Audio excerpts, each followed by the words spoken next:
Hey guys, welcome back to Montana Diesel. So today what we're going to be focusing on is replacing both the hot and cold side intercooler lines on your Duramax, and that should be everything from 2004 to 2010. So your hot side intercooler line is this guy right here. Comes off from the mouthpiece of your turbo and it goes all the way down under all these wires. And if you guys are experiencing a turbo leak and don't know where to look, mine's right here under this little brake line here.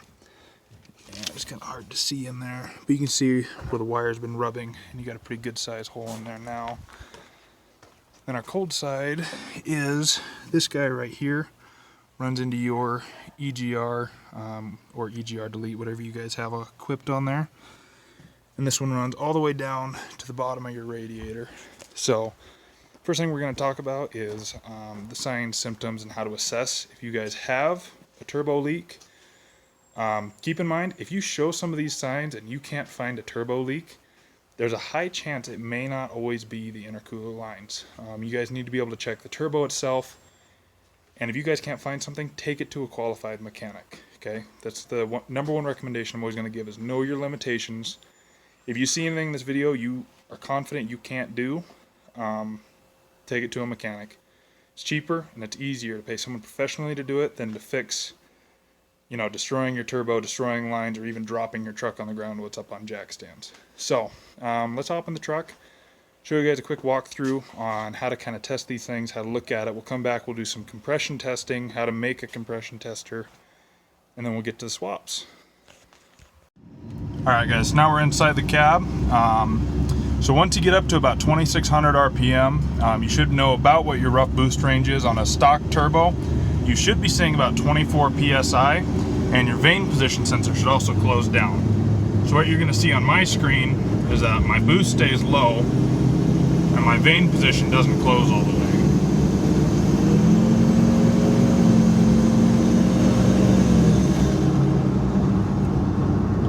So like you guys can see there, the vane position sensor is staying wide open. It's not closing down to about 40%. And obviously my boost is incredibly low. For an aftermarket, we should be seeing about 35 PSI or so, and we couldn't break above 10. So we're gonna get back in the shop, see if we can get these intercooler lines swapped. All right guys, so if you're seeing signs like that where your turbo vanes aren't completely compressing, or you're down on your boost PSI, that's usually the signs of either a failing turbo or hopefully a turbo leak. So one of the easiest ways to test it is to build a compression tester.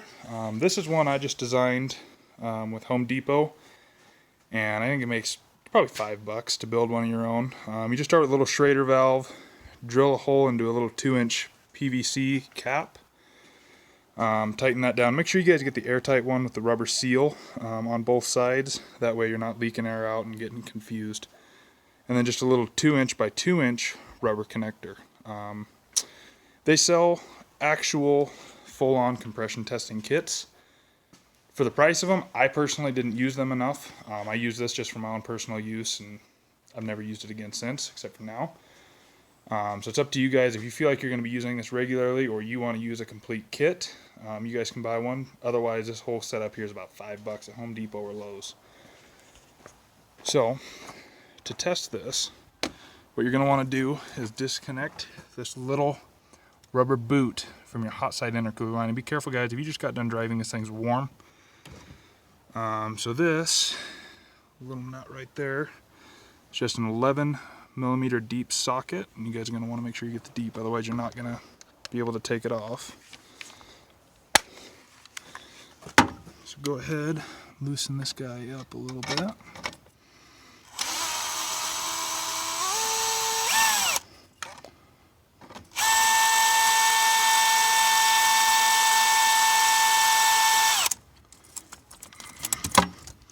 Okay, so once you guys get that off, go ahead and just pull this line free.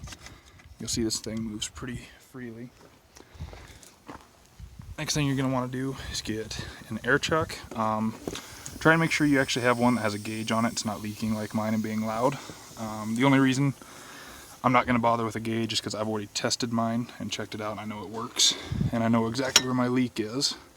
So go ahead and put this boot on the end of that, and then we're going to come back and do the compression testing. This tightened down, it's nice and secure, it's not able to wiggle. All you're going to do is start filling this thing with about 10 pounds of PSI. Try not to go over that, try not to go under. That's why it's important to use a gauge. Otherwise, if you under fuel it with air, you're not going to be able to hear any hissing, and if you over fuel it, it can lead to bad things. So go ahead and just put that air on, start filling your line.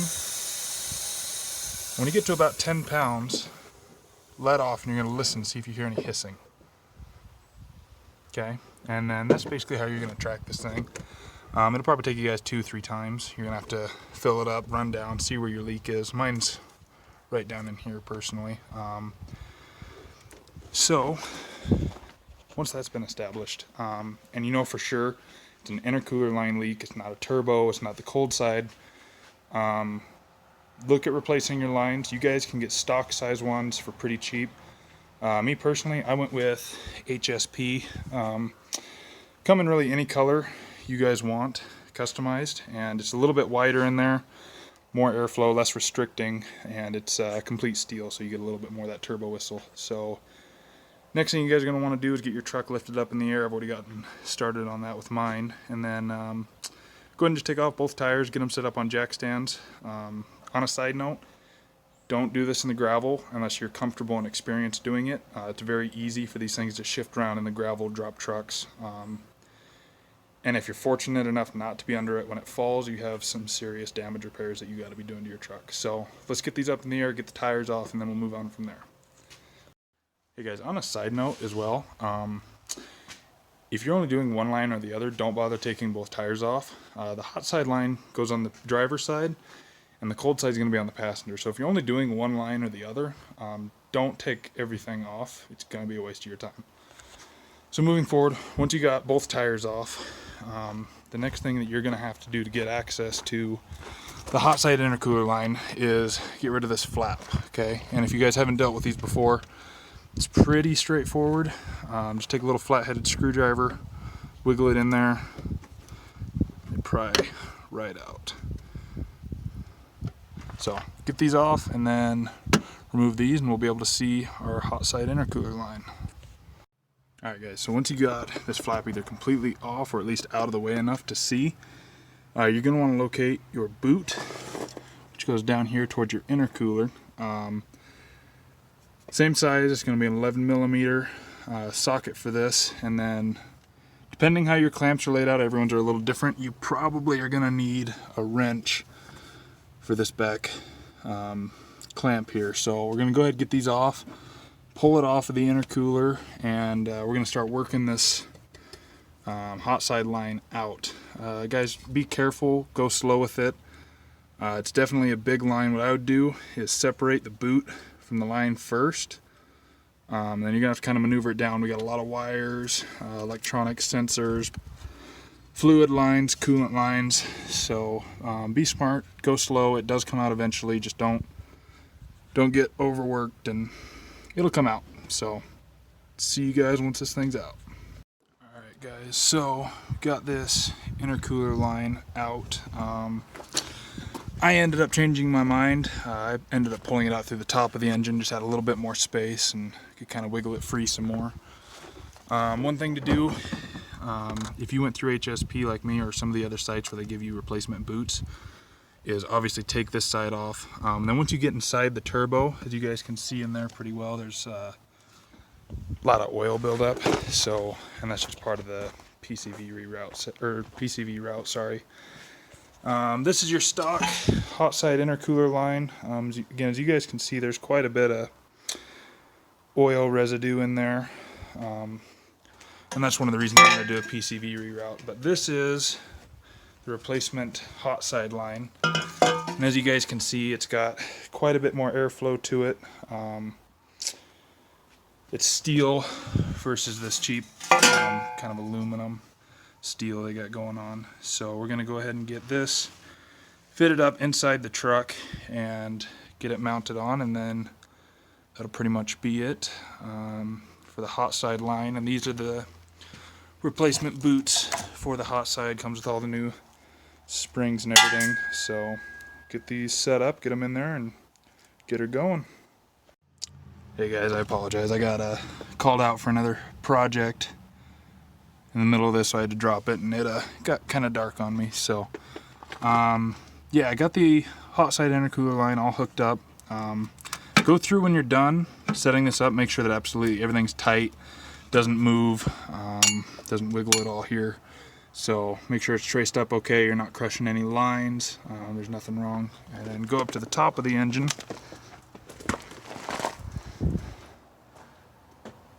And just kind of same thing up here, make sure that nothing's off, nothing looks broken, make sure that all these are tightened up, nothing loose. So once you guys get that done, that's definitely kind of the end of the hot side line. If you took the same steps I did, you'll have to reconnect your silencer, which I plan on getting rid of soon, and come on over here to your cold side line. So your cold side line is right here. It's this guy. Runs up to your EGR delete, whichever you're equipped with. This little band right here sucks, as you guys can tell. It's way hidden back here behind this big metal shield. Depending what setup you guys have, on my old cold air intake, I had a smaller head that I was able to just take off this little piece of metal under here, and I was able to get a couple extensions in there and get it from above. But it looks like tonight I'm gonna have to embrace the suck and get a wrench in there. On a side note, you guys, be smart when you're putting your bands back on. So you can rotate this down so it's kind of facing you more. Be careful with this one. If you move it, it's in a similar position as mine, because if you rotate it down, it's going to rub on this lower radiator line, and these things absolutely suck to replace, and they're pretty expensive. So just kind of be smart with that. Put them somewhere where they're easily accessible, and get this cold side line out of here.